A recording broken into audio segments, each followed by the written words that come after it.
It's Ramsey Dewey over here in Shanghai, China. Welcome to another edition of Q&A with the Coach. We have a question today from Joe, who says, Ramsey, have you ever thought about what you might do when you decide to retire from MMA coaching? Why would I decide to retire from MMA coaching?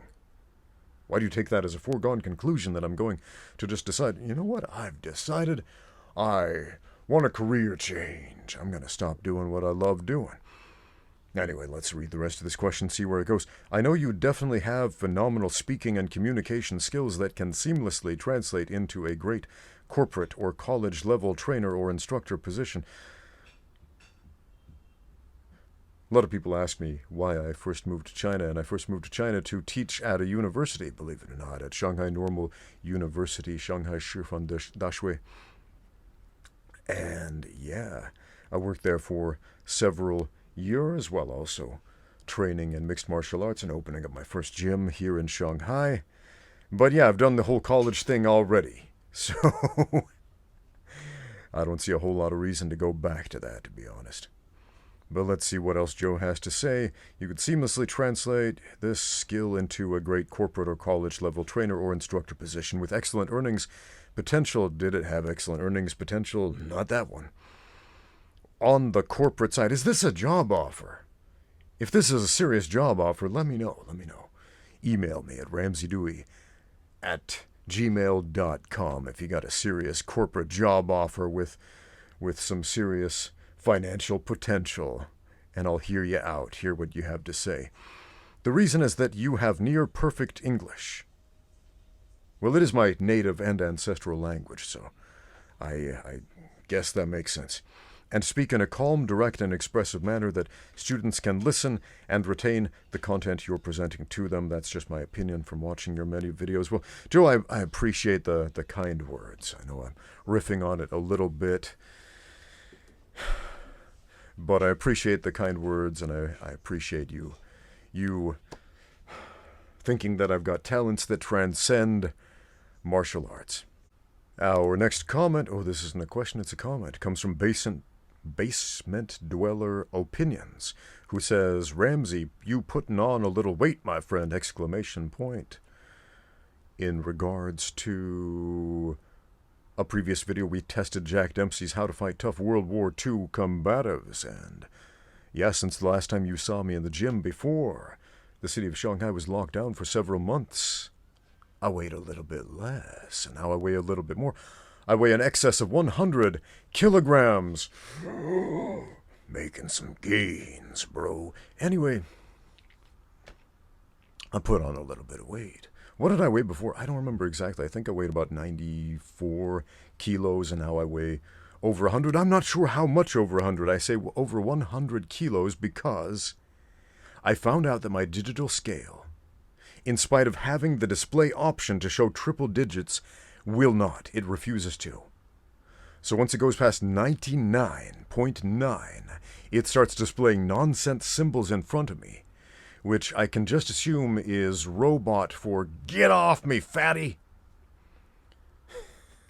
So yeah, I put on about 6 kilos during this lockdown, and that's kind of shocking because we're essentially working under a starvation situation, a scarcity situation. Well, I wasn't starving personally because why? Food storage, friends. Because when the city shuts down and there's no way to get food, and this goes on for several months, I should probably do an update on the Shanghai lockdown. What's happening with the Shanghai lockdown? If you weren't aware, a few months back, the good people of the government of China decided to lock down the entire city of Shanghai. Everything. People are locked in their homes. They can't leave. They can't go outside. Everything is closed. There are no businesses open. There is nowhere to buy food. There is nowhere to buy potable drinking water. If you don't know, China doesn't have potable tap water.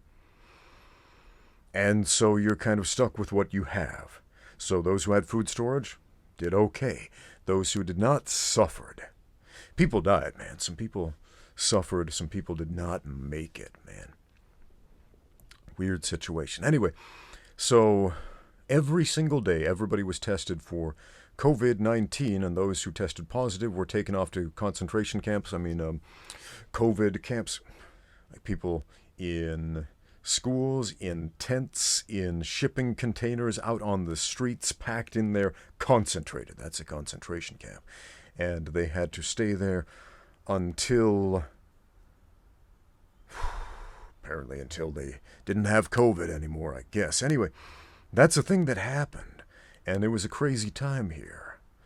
And recently, the doors have been opened, sort of. We're in phase 2 of the lockdown. A lot of people are saying the lockdown's over. No, we're in phase 2 of the lockdown. Phase 2 of the lockdown is a lot like what many other countries called, just generally speaking, a lockdown. Meaning a lot of businesses are closed. Any non-essential business is still closed. The gyms are closed. Churches are closed. Things that aren't absolutely essential are closed. So, how did I put on a bunch of weight? Eating one meal a day.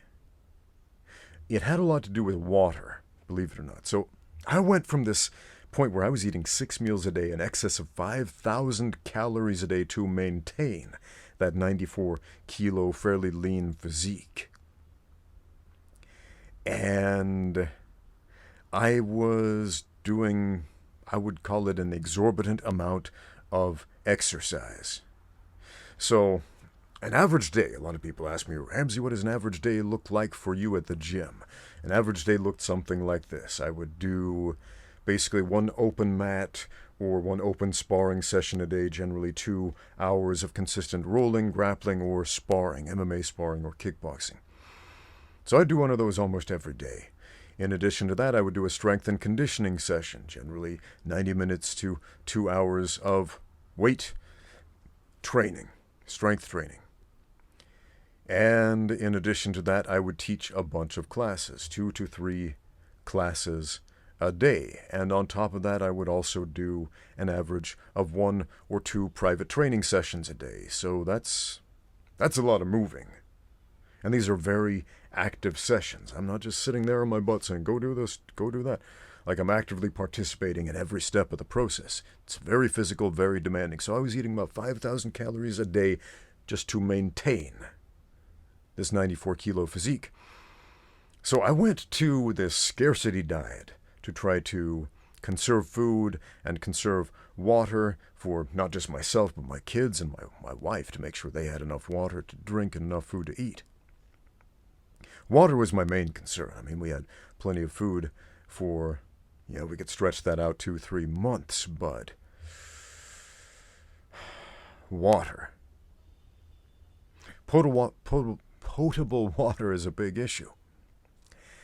And when you do 6, 7, 8 hours of intense physical training a day, you need to rehydrate a lot, man. On an average day in the gym, I am constantly guzzling water. A ton of it. And we didn't have a ton of stored water. We had maybe about a month's supply of potable water stored. And we had a minimum of 2 months of a lockdown. And so I'm thinking to myself, I can't sweat. I can't afford to sweat. Because I can't afford to replace this water. And so I found myself thinking, and I sweat really easily, especially in the subtropical heat of Shanghai. And I wanted to get out there and move and do all this training and jumping around and shadowboxing and all this stuff every day, like all these people are posting on the internet. No gym, no problem. Let's do an at-home workout. And I'm like, if we do an at-home workout, we're going to dehydrate. We're going to die, basically. It's a weird conundrum. So this was a problem. About a month and a half into the lockdown, we were able to replenish our water supply. So that was fortunate, man. But yeah, so basically I'm limiting my movement so I don't sweat. And eating about 1 meal a day. Not even, how many calories? I don't know, I didn't count them. I would guess less than 2,000 calories a day in that 1 meal. Less, far less. And in spite of that, I managed to put on about 6 kilograms. At least, because once again, my digital scale won't give me the output. And I did do some training. Mostly I would do a few... I've got some dumbbells at home. I've got some kettlebells at home, some pretty heavy ones. And I would do a few intense, heavy lifts, mostly shoulder presses, because I was thinking, I dislocated my shoulder a couple of years ago, and it's been bothering me, so I want to rehab it. So I've been working on rehabbing my shoulder, getting my shoulders strong. So I did a lot of shoulder presses over these last 2 months. And yeah, I've definitely bulked up a little in the upper body. And I've definitely put on some stored fat as well. So what are we going to do about this? My wife likes it, weirdly. She saw me take my shirt off and saw a little extra something around the middle, and she was like, "Ooh, I like this." I was like, "Really? You didn't care about the six-pack abs, but this you like?" Oh my goodness. Anyway.